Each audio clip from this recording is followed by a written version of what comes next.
Hi, ഇന്ന് നമ്മളോടൊപ്പം ഉള്ളത് സെപ്റ്റംബർ ഇൻടേക്കിലേക്ക് നഴ്സിംഗ് ഹൗസ് ബിൽഡിങ്ങിന് അഡ്മിഷൻ കിട്ടിയ ലിസാനയുടെ പാരൻസ് ആണ്. നമുക്ക് വെൽക്കം ചെയ്യാം. Hi sir. ഹായ്.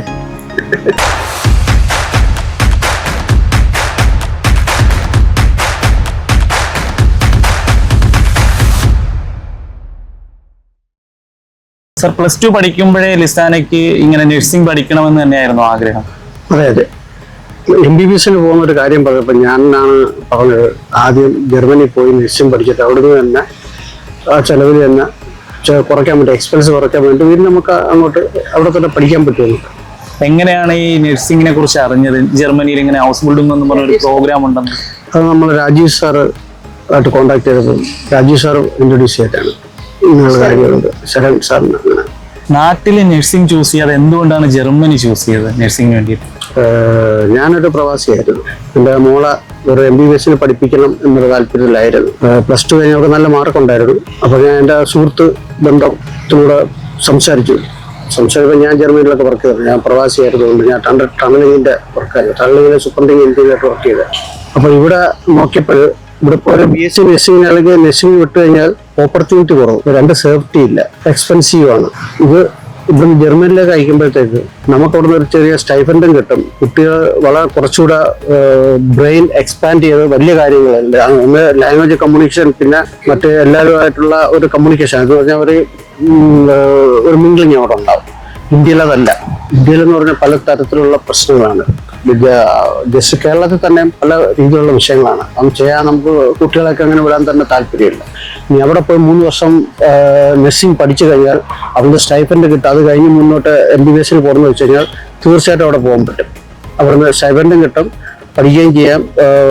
ജസ്റ്റ് ഇന്ത്യയിലെടുക്കുന്ന ഒരു ഉന്നത വിദ്യാഭ്യാസം എന്നല്ലെങ്കിൽ അവിടുന്ന് MBBS എടുക്കാം. ലോകരാജ്യങ്ങളിൽ എവിടെ പോലെ ഓപ്പർച്യൂണിറ്റി ഉണ്ട്. ഇതാണ് ഞാൻ തിരഞ്ഞെടുക്കേണ്ട കാരണം. കറന്റ് ലിസാനയ്ക്ക് ഇപ്പോൾ എത്ര മൊഡ്യൂളുണ്ട് B2?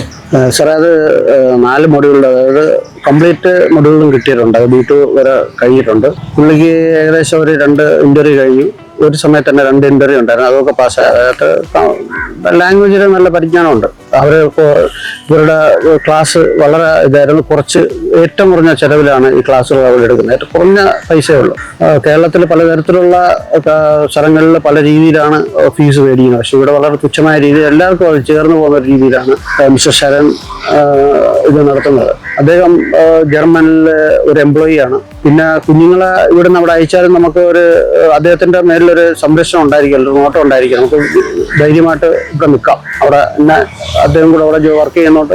എല്ലാ രീതിയിലും പെൺകുട്ടികൾക്ക് അല്ലെങ്കിൽ ആൺകുട്ടികൾക്ക് ഒരു പ്രൊട്ടക്ഷനാണ്. എന്ത് വന്നാലും നമുക്ക് ചോദിക്കാം, എന്താ സംഭവിച്ച അല്ലെങ്കിൽ എന്തെങ്കിലും ഹെൽപ്പ് വേണമെങ്കിൽ നമുക്ക് ഇവിടെ നിന്ന് ചെയ്യാം. അത് വലിയൊരു രീതിയിൽ നമുക്ക് കിട്ടാവുന്നൊരു സഹായമാണ്. അല്ല നമ്മൾ വേറെ ഒരു ഏജൻസി വിട്ട് പഠിപ്പിച്ച് വിടുന്നതൊക്കെയല്ല. മിസ്റ്റർ ശരണിന്റെ കൂടെ പഠിപ്പിക്കുമ്പോൾ ശരൺ അവിടുത്തെ എംപ്ലോയി അവിടെ വലിയ വലിയ കാര്യങ്ങളെല്ലാം ചെയ്യുന്ന ഒരാളാണ്. അപ്പം നമുക്ക് നമ്മളെ കുട്ടികളെ വിടുന്നതിൽ കുറെ കൂടെ ഹാപ്പിനെസ് ഉണ്ട്. നമുക്ക് ടെൻഷൻ എടുക്കേണ്ട കാര്യമില്ല. എന്തുകൊണ്ട് ശരൺ വിളിച്ച് നമുക്ക് കുറെ കമ്മ്യൂണിക്കേറ്റ് ചെയ്യാനുള്ള ഒരു ലിങ്ക് നമുക്കുണ്ട്. എങ്ങനെയാണ് സ്കൈഹോക്കിനെ കുറിച്ച് അറിഞ്ഞത്? ഞങ്ങളെ കുട്ടി എങ്ങനെ ജർമ്മനിയിൽ നഴ്സിംഗ് വിടണം എന്നൊരു താല്പര്യം എടുത്തപ്പം MBBS ഡയറക്റ്റ് വിടാനായിട്ട് നമ്മളെ ഫൈനാൻസ് ശരിയാവാത്തവിടെ നഴ്സിംഗ് വിടാൻ തീരുമാനിച്ചു. അങ്ങനെ നമ്മൾ അന്വേഷിച്ചപ്പോൾ രാജീവ് സാറിനെ കോണ്ടാക്ട് ചെയ്തു. രാജീവ് സാറ് കുറഞ്ഞ രീതിയിൽ ഇവിടെ നല്ല കുട്ടികളെ തിരഞ്ഞെടുത്ത്, അല്ലെങ്കിൽ കഴിവുള്ള കുട്ടികളെ മാത്രം തിരഞ്ഞെടുത്ത് അയക്കുന്ന ഒരാളാണ്. അദ്ദേഹം ഇതുവരെ അയച്ചിട്ടുള്ള ആരും പോകാതിരുന്നിട്ടില്ല. എല്ലാവരും നല്ല മിടുക്കന്മാരും മിടുക്കികളായ കുട്ടികളെയാണ് അവർ തിരഞ്ഞെടുക്കുന്നത്. പിന്നെ രാജീവ് സാറ് പറഞ്ഞാണ് ശരൺ സാറിനെ നമ്മൾ അറിഞ്ഞ് നമ്മൾ അതിനെ ഫോളോ ചെയ്ത് ഇപ്പോൾ എൻ്റെ കുട്ടിക്ക് പോകാൻ വിസ സ്റ്റാമ്പ് ചെയ്തിട്ടുണ്ട്. അടുത്ത നെക്സ്റ്റ് വീക്കിൽ പോകും. അപ്പോൾ സെപ്റ്റംബർ ഇൻടേക്കിലേക്ക് ജർമ്മനിയിലേക്ക് പോകുന്ന ലിസാനയ്ക്ക് എല്ലാവിധ ആശംസകളും നേരുന്നു. Thank you sir.